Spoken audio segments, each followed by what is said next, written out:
से?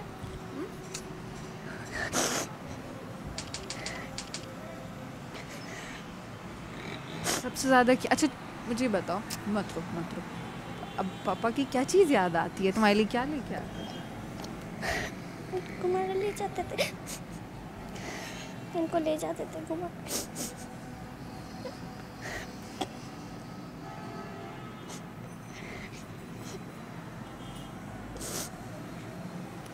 उनका क्या बिगाड़ा था, मेरे शोहर को मार के चले गए। मैंने सोचा भी नहीं था कभी ऐसा। मेरे शोहर किसी गलत एक्टिविटी में भी नहीं थे, कुछ भी नहीं था। किसी पार्टी, किसी जमात, किसी से कोई ताल्लुक? नहीं, कुछ भी नहीं। कोई भत्ता वगैरह तो नहीं उनसे मांगा गया था कोई ऐसी? क्योंकि ताजिर बरादरी को आजकल सबसे ज़्यादा इस बात का निशाना बनाया जा रहा है। ली मार्केट पे तो ऐसा आजकल एक आम सा हो गया है, वहाँ तो लोगों का जाना भी मुश्किल हो गया है। उन्हीं को टारगेट किया गया और वहाँ पे कोई मौजूद नहीं था?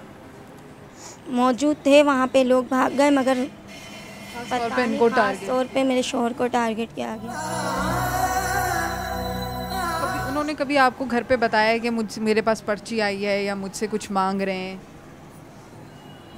घर पे उन्होंने कभी कोई ऐसी बात नहीं बताई? नहीं, कभी ऐसा कुछ कहा नहीं है, मगर वो भी बस खौफज़दा तो रहते ही थे, परेशान रहते थे कि उस इलाके में दुकान है, आपको पता है आए दिन अब तो कुछ ज़्यादा ही वहाँ पर हो गया है। बस मैं तो यही कहती हूँ कि जिनके घर उजड़ते हैं उनके दिल से पूछें, मेरा और मेरे बच्चों का क्या कसूर था, हमारे साथ ऐसा क्यों हुआ। मैं हुकूमत से भी मुतालबा करती हूँ कि इस चीज़ों को रोक दें। जिनके घर उजड़े उनके दिल से पूछें ये क्या हो रहा है। तुम्हारा नाम क्या? मोहम्मद यासीन। यासीन, क्यों रो रहे हो? मेरे पापा बहुत याद आते, हमें बहुत रखते थे।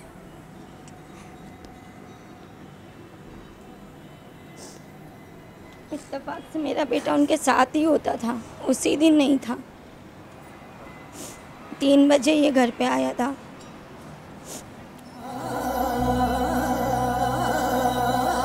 5 बजे इस तरह हादसा हो गया।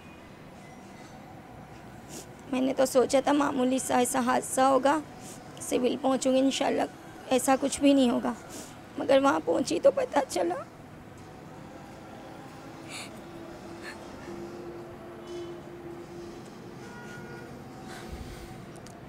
नाज़रीन, जैसा कि मैंने पहले भी प्रोग्राम में कहा कि सारी दुनिया में तरक्की होती है, तरक्की पजीर ममालिक की मिसालें हमारे सामने हैं।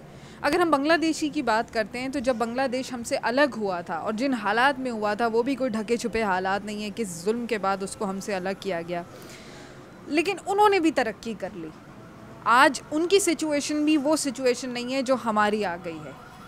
एक हुकूमत की ड्यूटी होती है, वो यहाँ से वोट लेते हैं, यहाँ के MPs बनते हैं, यहाँ से MNAs बनते हैं, ऐवानों में जाते हैं, वहाँ बैठकर बड़ी बड़ी ज़ियाफ़तें उड़ाते हैं, बड़ी बड़ी गाड़ियाँ चमकती हुई मिलती हैं, उनके प्रोटोकॉल्स उनको मिलते हैं। तो ये सब टैक्स पेयर का पैसा है, ये इन लोगों का पैसा है, इन बच्चों का पैसा है जिन्होंने कल पाकिस्तान की बागडोर संभालनी है। कराची के हालात, कराची की पॉपुलेशन, कराची की आबादियाँ किस सिचुएशन पर पहुंच गई हैं, कभी क्या किसी ने कान धरने की भी ज़रूरत महसूस की है? क्या कभी इस बात का एहसास किया है कि ये जो हम ग्रोथ कर रहे हैं और जो कि इंतहाई एबनॉर्मल तरीके से ग्रोथ हो रही है, किसकी कोई डायरेक्शन नहीं है, इसका एंड क्या होगा? जब किसी इलाके के अंदर लॉ एंड ऑर्डर की सिचुएशन इस कदर मखदूश हो जाएगी तो फिर उसके इराक़ या अफ़गानिस्तान बनने में कितने दिन रह जाएंगे? हम अपने ही बच्चों के, अपनी ही बहनों, बहुओं और बेटियों और माओं के दुश्मन क्यों बन गए हैं?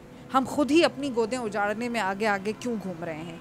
ये जितनी पॉपुलेशन बढ़ना एक बहुत पॉजिटिव बात होती है किसी भी नेशन के लिए, लेकिन इस पॉपुलेशन के बढ़ने के साथ साथ इलाके भी बढ़ते हैं, तरीक़ा ज़िंदगी भी बदलता है, कारोबार भी बढ़ता है, लेकिन उसकी कोई प्लानिंग मौजूद नहीं है कि किस तरीके से ट्रैफिक इंक्रीज़ होगा, किस तरीके से घर इंक्रीज़ होंगे, किस तरीके से सैनिटेशन का निज़ाम बढ़ेगा।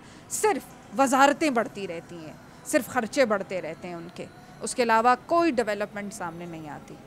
नाज़रीन, आपको मेरा शो कैसे लगा? आप इस तमाम शो के बारे में, जिसके अंदर मैंने तमाम तर इलाके कवर किए, मुझे फ़ीडबैक भेज सकते हैं AKS@cnbcpakistan.com पर। अगले हफ्ते तक के लिए अल्लाह हाफ़िज़।